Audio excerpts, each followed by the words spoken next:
University mounts a valiant comeback bid in the third period, but they needed NHL or Euro-style periods to see this one out, falling just a little bit short of their comeback bid in a 4-3 loss to St. Ignatius on Saturday in the state championship game down at Nationwide Arena in Columbus. It's no surprise that they came out with a lot of energy there in the third period, down 4-1, given the high level of character of the boys in that room.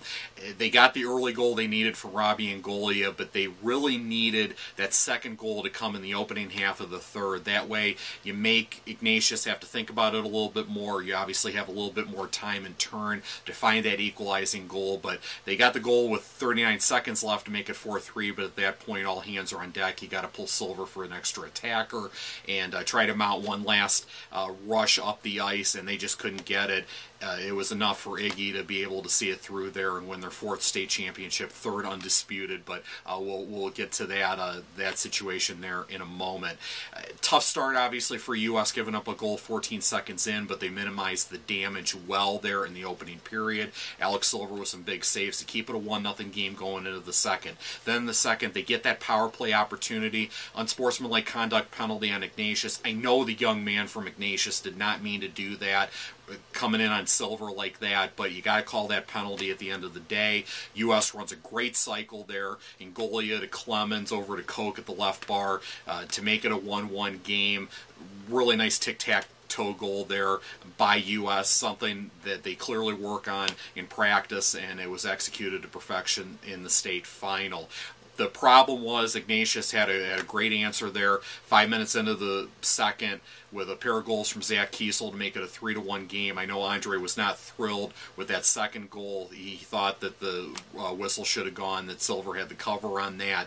But at the end of the day, I think the third goal was really the killer there. Great face-off win by Aiden Spellacy, won it clean, hit Kiesel at the right bar for a snappy wrister to make it a 3-1 game. Makes that chance to come back a little bit more difficult for U.S., and then Spellacy adds the fourth there at the end of the period to make it 4-1. 23 shots in the second period by Ignatius, just unreal, but obviously speaks to the Wildcats' quality here, that they were able to do that. I can remember some occasions the U.S. hasn't allowed 23 shots in a game, and here they are allowing 23 shots to Ignatius in the second period, but St. Ignatius is just fantastic with their breakouts. They're so quick, it's impossible to establish a forecheck against those guys with how quick they are in breaking out of their zone. You can't hit what's not there, and that makes it a problem on the forecheck, and Ignatius is really good with that. And you've heard me speak for 1,000 years about how much I love their forecheck. It's so good. High energy with one or two sweepers up there, and they have the ability with their skating and their speed to back it up, and when that forecheck is working and it's really aggressive, it's really tough to get anything out of your zone, and it certainly was there in the second period, as Ignatius was really doing a nice job keeping the puck in their zone and registering 23 shots on goal there in the second period. As far as U.S. goes, again, high energy third. They get the goal from Angolia, they get the goal from Clemens, but it just wasn't to be on this occasion. They needed a little bit more as far as quality pressure on goal there in the first two periods, and it just wasn't coming.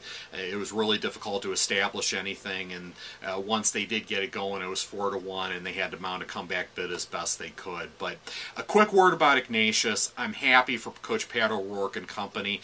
After that completely avoidable nonsense 2 years ago against Sylvania Northview, then they had to share the state title with them after 7 overtimes. OHSA declares it a 1-1 tie, of course, and it makes national headlines. For them to be able to come back here 2 years later and win a state title, Pat and company deserve this one. They should savor it. Just a first-class program, and after what happened 2 years ago in Ohio high school hockey making national headlines for all the wrong reasons, I'm thrilled for St. Ignatius that they were able to get back to the top of the mountain. As far as U.S. goes, everybody assumed graduating Evan Kruger it was going to be a tough year, but they really showed the pundits who believe that exactly how little that meant. the senior class was just fantastic in leading U.S. back to the state final for the first time since 2009. Just a first-class group of kids that has really developed beautifully over the course of their careers, playing a lot for a lot of them since they were sophomores. Guys like Ngolia and Gorbit and Heller and Gatch and Silver.